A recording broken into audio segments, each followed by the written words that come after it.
在就让我们一起加入客家风情大家来讲客家吧。Hello everyone, it's time for Practical Hakka here on ICRT. Hello, 好大家好，我是 Alice Pong. Hello, 你好，大家好，我是 Joseph Ling.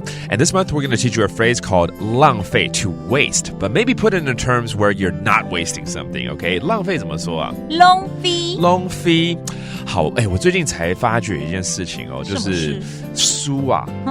当然，台湾的书店很多，很棒，可是都忘记有一个东西叫图书馆嘞。哦，就是实体的。对。然后呢，其实去买书之前，也可以去图书馆先借出来看。对 ，You know, here's a little tip. I know a lot of people still love to read books, and 念书、看书是一个好事情哦。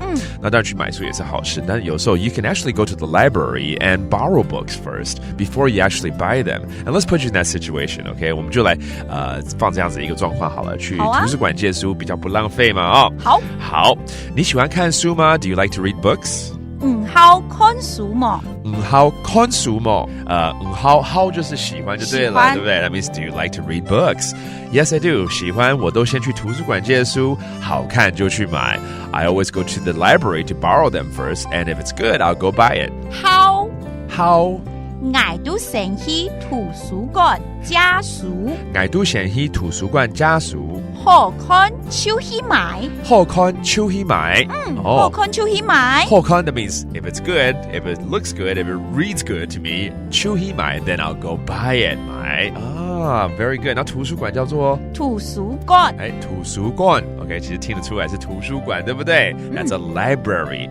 好主意，也不会浪费钱。That's a great idea, and I won't waste money. 好主意，也不會浪費錢。錢 means money, and 浪費 is what we're teaching you. That means to waste. All right. Let's review some of these phrases right here, including to read a book, 看书，and then the library, 图书馆，and then to borrow, 要借。